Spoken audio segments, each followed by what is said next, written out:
Watch it.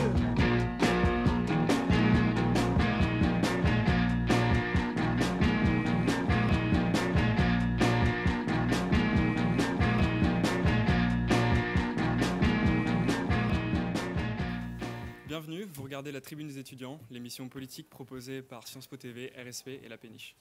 Nous recevons aujourd'hui Benoît Hamon, le porte-parole du Parti Socialiste, qui a publié il y a 2 semaines chez Flammarion Tournez la page, sous-titré Reprenons la marche du progrès social. Bonjour Benoît Hamon. Bonjour. Nous sommes dans la dernière ligne droite du premier tour des élections des primaires qui se déroulera le 9 octobre. Le rythme s'accélère. On a pu constater, lors du dernier débat entre les 6 candidats, un ton un peu plus vif. Est-ce que, jusqu'au terme de ces primaires, l'entente va rester cordiale entre les 6 candidats ? Il n'y a pas de raison que ça change. Oui, que ça change. Je crois que ce qu'apprécient les Français dans ces primaires, ils l'ont prouvé à travers l'audience des 2 précédentes émissions, c'est d'abord qu'il y ait des arguments sur le fond qui soient échangés, même si on peut toujours rester sur sa faim et considérer que ça ne va pas assez loin. Mais il y a des arguments sur le fond qui sont échangés. On distingue que le rythme des réformes ne serait pas le même, que les chemins pris par les uns ou par les autres ne seraient pas exactement les mêmes, que la priorité ne va pas non plus au même type d'investissement. Bref, on voit que la nature des politiques, qui détermine aussi la nature du rassemblement, ne serait pas les mêmes selon tel ou tel candidat, et ce qui n'empêche pas qu'on soit combatif, qu'on souligne les faiblesses parfois du raisonnement d'un tel ou d'un autre. Je ne crois pas que la 3e édition de ces débats de primaire gâche la bonne impression des 2 premières. Comment jugez-vous l'attitude de Ségolène Royal hier, qui a dénoncé le fait que François Hollande et Arnaud Montebourg se fassent applaudir sur le cumul des mandats? Elle a d'ailleurs dit « ce n'est pas conforme à l'idée que je me fais de la morale publique ». Est-ce que ça ne va pas trop loin?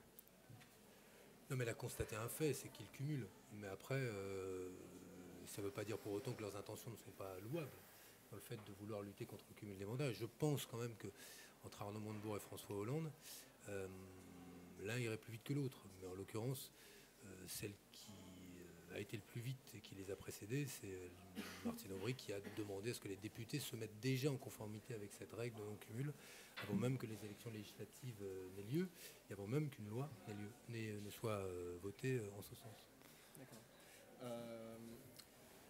Martine Aubry, par exemple, envoie des courriers personnalisés aux citoyens des communes françaises. Que pensez-vous? Quelle est la tactique du Parti Socialiste pour attirer les électeurs de gauche? On dit que Martine Aubry a fait plus une primaire en essayant de cibler les réseaux, voilà, plutôt que l'opinion. En fait, la vérité, c'est que tout le monde mixe les 2 approches. L'approche par réseau, c'est quoi? C'est par exemple de parler aux postiers qui se posent la question de savoir si oui ou non la gauche redonnera à la Poste le statut d'établissement public ou pas. Et c'est assez légitime que les postiers, dont les combats sont associés au combat de la gauche depuis des années, se tournent plus particulièrement vers nous, surtout que, je prends cet exemple-là, que le Parti Socialiste, dans le référendum ou la votation citoyenne qui avait été organisée, avait solennellement pris l'engagement de, s'il revenait au pouvoir, de redonner à la Poste le statut d'établissement public, disant que, en gros, la directive sur le courrier et la distribution du courrier, qui va organiser la concurrence dans le secteur de la distribution du courrier, n'oblige pas, pour autant, un établissement public à devenir une société anonyme, sauf à ce qu'on envisage tôt ou tard de la privatiser par morceaux. Donc je prends cet exemple-là pour vous dire quoi? C'est que la primaire, c'est le temps de la gauche. C'est le moment où on parle plus particulièrement au peuple de gauche. Et il n'est pas illégitime qu'on ait un discours général, qu'on donne à apercevoir ce qu'est le fond de sa pensée, le dessein de chacun, et en même temps qu'on parle plus spécifiquement à tel ou tel groupe, syndicaliste, altermondialiste, profession, etc., etc. Pas d'approche de réseau de la part de Martine Aubry? Les 2, je pense comme tout le monde. Opinion et réseau. En fait, on a opposé, mais ça c'est une facilité journalistique qui consiste à dire, bon, voilà, Aubry aurait privilégié les réseaux et François Hollande l'opinion, et une position qui est une forme de position plus globale. Je peux vous assurer qu'en creusant un peu, on découvrira que les 2 ont fait les 2. Quoi. Vous avez apporté votre soutien public à Martine Aubry. Est-ce que ça n'enfreint pas votre légitimité de porte-parole? Vous avez subi quelques brimades de la part de vos camarades du Parti Socialiste, notamment Moscovici peut-être qui vous a rappelé à l'ordre. Oui, le jour où Pierre Moscovici me rappellera à l'ordre. Sur RMC par exemple. Sur RMC, il y a eu quelques étincelles. Oui, mais qu'il a immédiatement reculer parce qu'il avait raison, parce qu'entre-temps il a reçu mon coup de fil, mais je vous dis, je cocherai ce jour-là sur mon calendrier. Je veux juste dire que c'est comme une curiosité que de considérer que le seul qui n'ait pas d'avis et qui n'ait pas exprimé un avis, c'est moi. C'est-à-dire que le président du groupe socialiste à l'Assemblée nationale qui défend l'intérêt général, puisque le Parti socialiste devant le gouvernement, lui, a le droit de s'engager. Le président du groupe socialiste au Sénat et le président du Sénat actuel aussi. Jean-Pierre Bel. Mais le porte-parole du Parti socialiste, lui, il n'aurait pas le droit. Peut-être en termes de neutralité. Oui, mais si on va faire encore un effort de mémoire, en 2006, lors des primaires, il y avait un porte-parole du Parti socialiste qui s'appelait Julien Drey qui soutenait Ségolène Royal. On ne lui a pas posé la question, il n'y a qu'à moi qu'on pose la question. Mais pourquoi cette prise de position maintenant précisément? Mais parce que je pense qu'elle est utile maintenant. Parce que Martine Aubry est en retrait dans les sondages? Non, parce que je pense que c'est maintenant que le vote se cristallise. D'accord.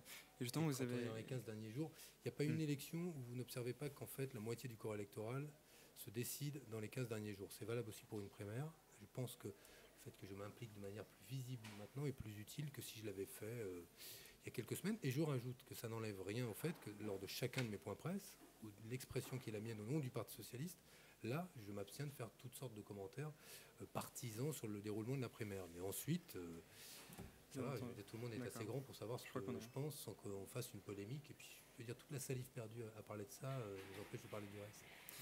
Vous avez déclaré sur Mediapart, à l'adresse des sympathisants de gauche, et peut-être de ceux encore plus à gauche du Parti socialiste, que Martine Aubry est socialiste avant d'être gestionnaire.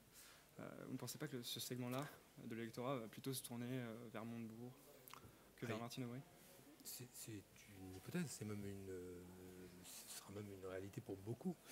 Moi, le sens de mon message, il était assez simple, il était à destination de toutes celles et ceux qui ne votent pas habituellement socialiste au premier tour. Et qui s'intéressent à ces primaires parce qu'il y a peut-être là la possibilité pour eux de choisir le candidat pour lequel ils voteront au second tour de l'élection présidentielle. Et selon que ce soit une telle ou un tel, ça donne un certain nombre d'indications sur ce que sera le futur rassemblement de la gauche, ce que sera le contrat de gouvernement sur ces différentes formations de gauche, et ça ne dit pas la même chose selon que ce sera un tel ou une telle. Et ce que je dis aux électeurs du reste de la gauche, c'est que se désintéresser de la primaire, au bout du compte, c'est de se désintéresser de ce que sera le rassemblement de la gauche et l'agenda des réformes à venir à partir de 2012. C'est pour ça que je les encourage à voter aux primaires. Et à ce titre, est-ce que vous ne craignez pas que vous craignez pas un éclatement du PS, mais des difficultés de cohésion, de rassemblement autour du candidat qui sera désigné au terme de ces primaires? Pas vraiment, non. Non, vraiment. Ce à quoi nous avons mis le plus de soins, tous, c'est l'immédiat lendemain des primaires. L'organisation de la grande convention du 22 qui rassemblera tout le monde. Non, j'ai vraiment pas d'inquiétude là-dessus. Je crois suffisamment instruit par l'expérience et la mauvaise expérience à la fois de 2006-2007 où le rassemblement s'est mal opéré, et puis du 21 avril, de tous ces moments où la gauche, faute de clarté, faute d'unité, s'est dispersée pour ne pas le reproduire. Moi j'ai écouté Ségolène Royal, j'ai écouté Martine Aubry, j'ai écouté François Hollande, j'ai entendu des paroles qui m'ont beaucoup rassuré sur l'après-primaire. Et les autres, évidemment, Manuel, Arnaud, Jean-Michel Bailey. L'ensemble de la classe politique a pris acte du basculement du Sénat vers une majorité de gauche. Cependant, en termes heureusement, parce que c'est juste la démocratie. Heureusement qu'ils ont pris Oui, mais acte. justement, il y a une nuance à apporter à cela. En termes de représentativité démocratique et sociale, le Sénat reste l'une des chambres les plus hermétiques à la société française. Les élus sont issus majoritairement de classes sociales supérieures et on a même vu une régression de la part des femmes dans cette enceinte, avec 3 élus féminines en moins. On a 77 sénatrices pour 348 sièges. Vous ne pensez pas que c'est une chambre un peu déconnectée de la réalité française? Si, mais en même temps, on regarderait l'Assemblée nationale, on se dirait qu'en matière de diversité, les élites de l'Assemblée nationale ne sont pas non plus très représentatives de la mosaïque sociale de la société française. Peut-être encore moins au Sénat. Peut-être encore moins au Sénat, c'est pour ça qu'il faudra changer le mode de scrutin, qu'il faudra changer probablement la répartition des rôles entre les deux assemblées, que dans le cadre de la réforme institutionnelle que la gauche se propose de faire, nous nous attellerons à la fois à la question des modes de scrutin du Sénat et de l'Assemblée nationale, à la manière dont on peut diversifier les élites et à la façon dont elles jouent un rôle qui soit le rôle d'un véritable contre-pouvoir à l'exécutif, ce qui n'est pas le cas aujourd'hui. On l'a vu à travers ce qu'a été l'attitude du Sénat dans des moments précis, le fait que, par exemple, sur la réforme audiovisuelle arrive à l'ordre du jour du Sénat le 5 janvier, quand elle est déjà mise en œuvre le 1er janvier par le Président de la République, que le Président de la République, lors de la réforme des retraites, exige que les articles les plus importants de sa loi soient adoptés en urgence de façon à pouvoir couper l'herbe sous le pied aux manifestants. On voit bien que ces assemblées, hélas, n'ont jamais joué le rôle de contre-pouvoir qu'elles devraient. Alors, la difficulté principale, je n'ignore pas. C'est toujours plus compliqué quand une majorité est conforme et de la même couleur que le pouvoir politique de jouer ce rôle de contre-pouvoir. Mais il faut pouvoir faire émerger un vrai contre-pouvoir législatif en France qui, hélas, depuis la Ve République, n'existe guère. Et en attendant, quelles doivent être les premières mesures de ce Sénat de gauche jusqu'à la session parlementaire de février? Est-ce qu'il faut multiplier les commissions d'enquête? Est-ce qu'il faut gêner le gouvernement dans le cadre de la loi de finances? Il y a des sujets sur lesquels des commissions d'enquête seraient probablement nécessaires. Moi, je ne vais pas en parler ici. Il faut toujours savoir qu'une commission d'enquête n'est pas possible, en tout cas l'ouverture d'une commission d'enquête parlementaire sur un sujet qui fait l'objet d'une instruction. Donc, ce qui veut dire que tous les dossiers qui aujourd'hui sont entre les mains des juges et qui concernent le pouvoir politique ne peuvent pas faire l'objet d'une commission d'enquête parlementaire. Cela étant dit, on n'est pas tellement attendu sur les commissions d'enquête parlementaires, mais plutôt sur la façon dont, sur le budget, on peut utilement protéger les Français d'une politique d'austérité qui va les asphyxier. Voilà. Avant de vous faire réagir sur un volet plus économique, j'aimerais vous montrer cette caricature de Sergueï, tirée du Monde, caricature des aides de l'Union européenne. Qu'en pensez-vous? Je pense que... Qu'est-ce que vous voulez que je vous dise? C'est l'Europe qui va mal? L'Europe va mal? L'Europe, oui, mais ça c'est pas d'hier, en plus c'est même plutôt d'avant-hier et avant-avant-hier, hélas, mais... Bruno Le Maire, la crise, oui, mais Bruno Le Maire, ils sont tous éminemment sympathiques, mais bon, la vérité c'est quoi? C'est qu'on a une crise qui a jamais produit autant de pauvres, et c'est le moment que choisit l'Union européenne pour décider de diviser par combien? 4 le montant des aides qu'elle va attribuer aux associations caritatives qui distribuent des repas. Ce qui va être dramatique pour des pays comme la Pologne qui sont subventionnés à... Ce qui est dramatique pour les pauvres en règle générale, et pour l'état d'esprit que ça signifie, c'est chacun ses pauvres et chacun se débrouille pour les nourrir. C'est ça le message qui a été renvoyé par les pays qui sont à l'origine de la remise en cause de ce budget-là. Donc il y aurait que ça, je veux dire, c'est la goutte d'eau qui fait déborder le vase, mais hélas, les institutions européennes sont aujourd'hui très représentatives de ce qu'est l'état d'esprit des droites européennes. Et si d'un mot je peux le dire, ce qui moi me met en colère, c'est le fait qu'aujourd'hui, aux yeux des institutions européennes, c'est l'État-providence, la sécurité sociale et les services publics qui font l'objet de principal accusé au terme de cette crise. Il faudrait, outre les conséquences de la crise, on offre la dépouille de l'État-providence à celles et ceux qui pensent que les crises et les déficits ne sont le résultat que d'un problème de dépenses et pas d'un problème de recettes et pas d'un problème de fonctionnement des marchés financiers. Voilà, et donc on en est là, c'est le grand paradoxe de la situation que nous vivons, c'est qu'au terme de cette crise, on veut offrir ce qui subsiste de bouclier social, ce qui subsiste d'État-providence, comme l'ultime cadeau des États européens au marché financier. L'État-providence n'est pas mort alors? Non, mais il n'est pas mort, mais vous reconnaîtrez comme moi qu'il est quand même... endommagé, oui, endommagé pour le moins. Ouais. Alors nous allons évoquer les sujets économiques. Mais heureusement qu'il y a eu des manifestants pour les retraites, sinon il aurait été encore plus endommagé. Les sujets économiques. Donc, alors que les ministres de la Finance de la zone euro se réunissent aujourd'hui, lundi 3 octobre, le Bundestag a approuvé la semaine dernière... Nous sommes tous très impatients. Que va-t-il se passer à Bruxelles aujourd'hui? Un second plan d'aide, peut-être. La semaine dernière, le plan de sauvetage de la Grèce. Alors, une question pour commencer, Benoît Hamon. Comment jugeriez-vous aujourd'hui la gestion de la crise de la zone euro par le président Nicolas Sarkozy? Est-ce qu'il a été à la hauteur de cette crise? Et qu'est-ce que, éventuellement, le Parti socialiste aurait fait? Mais je crois que ces erreurs initiales, ou l'erreur initiale, alors, elle est sous-tendue par un raisonnement économique que je ne conteste pas, était de considérer qu'il fallait à tout prix éviter que la Grèce fasse défaut, parce que le risque de défaut de la Grèce aurait entraîné une crise sur le marché interbancaire, puisque nos banques étaient exposées sur le marché de la dette souveraine grecque, et que cette crise interbancaire, qui aurait été une crise de confiance entre les banques, le fait qu'elles ne se prêtent plus d'argent entre elles, aurait pu aggraver la crise financière telle qu'elle existe aujourd'hui. Je pense que c'est ça qui a justifié qu'au départ, le président Sarkozy résiste à la volonté de Mme Merkel, elle, de parler et d'envisager le rééchelonnement de la dette grecque. Pour ne parler que de la dette grecque, je ne parle pas de la responsabilité des États européens dans le fait que dans les marchés de gré à gré, les ventes à découvert, le marché des CDS, rien n'a été fait, qu'il n'y ait toujours pas de taxe sur les transactions financières, que les marchés n'aient pas été désarmés dans leur caractéristiques les plus prédatrices à l'égard de l'économie réelle, tout ça demeure. Le secret bancaire est maintenu au Luxembourg, le secret bancaire est maintenu en Autriche. On a autorisé le fait que des paradis fiscaux sortent de la liste noire de l'OCDE et de l'Union européenne par le simple fait qu'entre paradis fiscaux on fait des conventions de coopération fiscale. Bon bref, tout ça est hélas est une farce. Mais sur ce qui concerne la Grèce, je pense que l'erreur initiale est celle-là, que nous nous approchons du moment où la Grèce fera défaut, que se posera la question de la recapitalisation des banques, et que la réponse qui est la mienne et qui est celle du Parti socialiste, c'est que s'il doit y avoir recapitalisation des banques, il doit y avoir prise de participation au capital et donc le fait que l'État rentre dans le capital des banques pour savoir ce qui s'y passe, pour savoir ce qui figure exactement comme pomme pourrie au bilan de ces banques. De quoi disposent-elles encore aujourd'hui d'investissements risqués Donc en définitive, vous voulez nationaliser les banques? Partiellement, ouais, s'il le faut. Ouais.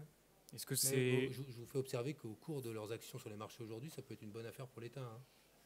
Surtout que si on les recapitalise et que les actions remontent, on peut même y gagner beaucoup d'argent. Oui. Donc par le simple jeu du marché, il y a même plutôt un intérêt à acheter aujourd'hui des actions de la Société Générale qu'à les acheter il y a quelques mois. Voilà. Est-ce que ces nationalisations, ce serait partiel, hein, je ne vous parle pas de nationalisation. Ce serait pour vous l'occasion de mettre en place, de PS, si vous parvenez au pouvoir, une stricte distinction des métiers bancaires que vous avez évoqué dans votre projet socialiste. C'est le projet du Parti socialiste, séparation de la banque de détail et de la banque d'affaires sur la même inspiration qui était celle des Américains, mais qui consiste à dire en gros, on ne prend pas de risque sur les marchés financiers avec l'argent des dépôts des citoyens. Voilà.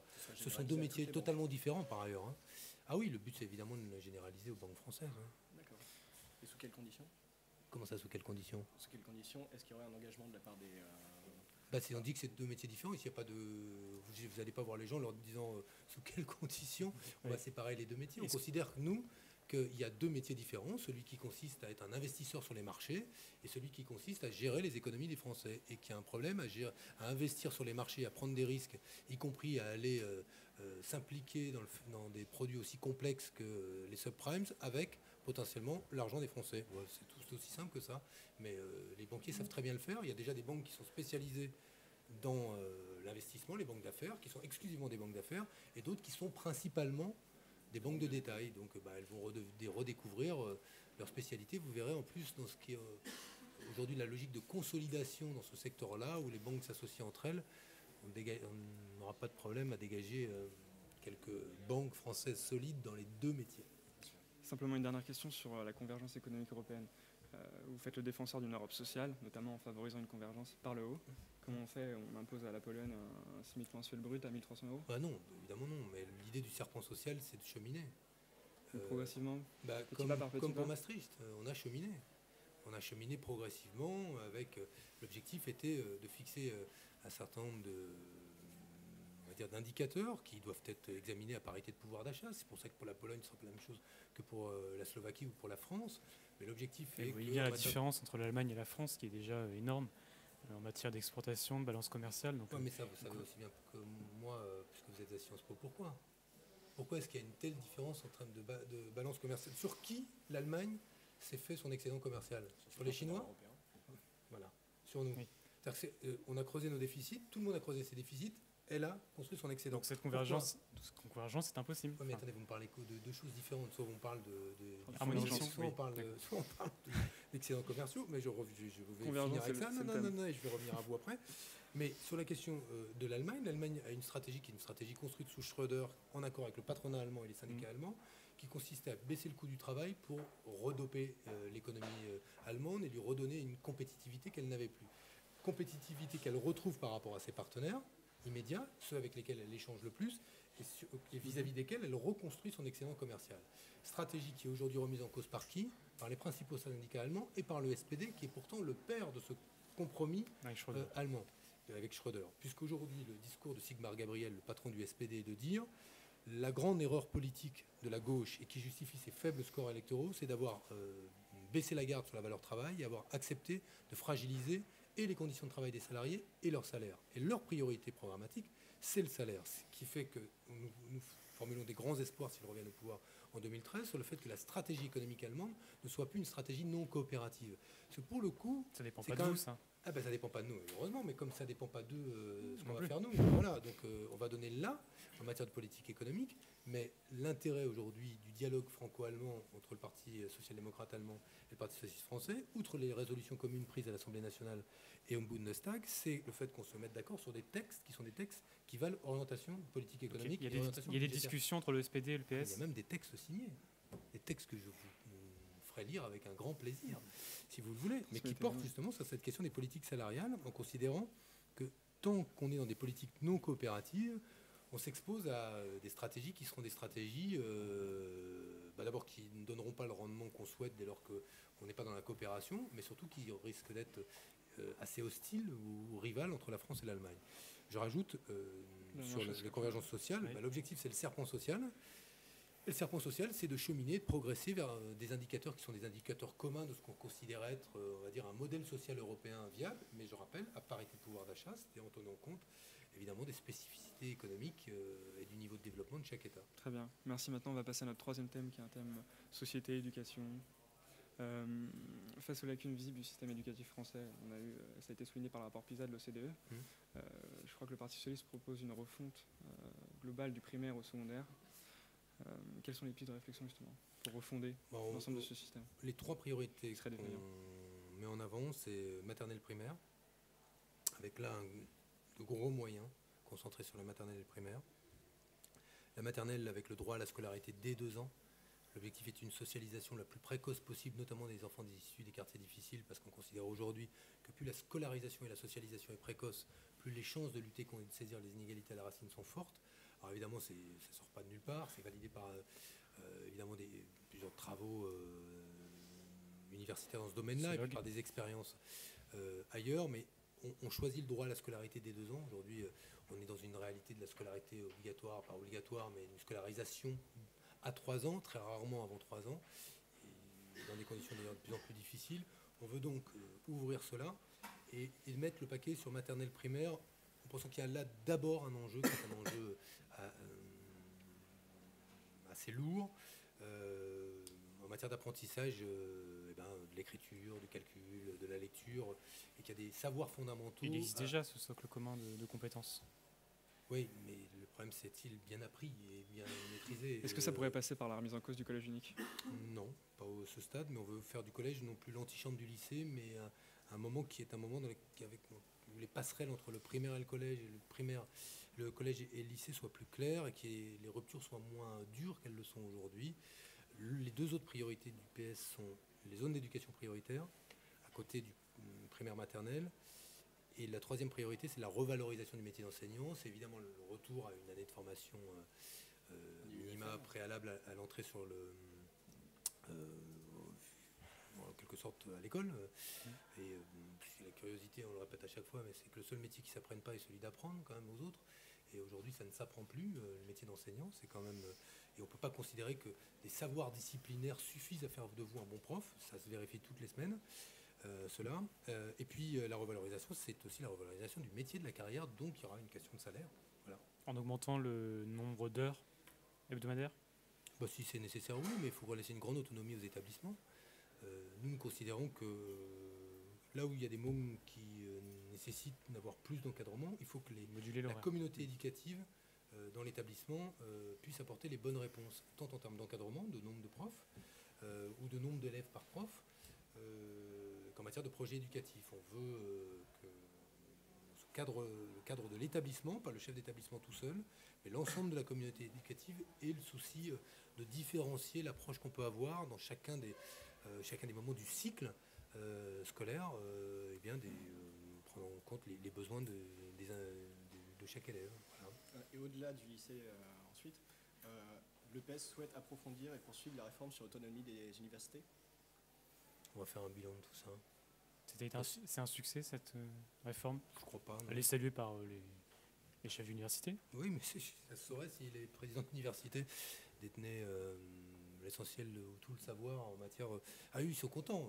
La réforme de la gouvernance, elle favorise plutôt aujourd'hui les présidents d'université. Et moi, j'ai beaucoup de respect pour la SPU.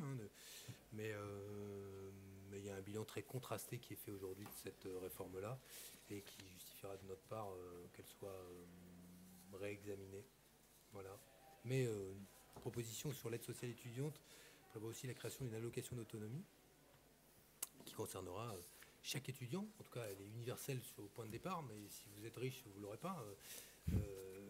Mais vous y avez le droit, vous y aurez le droit par principe. L'objectif est que chaque étudiant soit plus autonome et qu'il n'ait pas à bosser pour faire ses euros, pour ou payer ses études, ou se nourrir ou se loger correctement le temps de ses études. Très bien, merci. On va marquer une petite pause avant de revenir sur votre livre, tourner la page.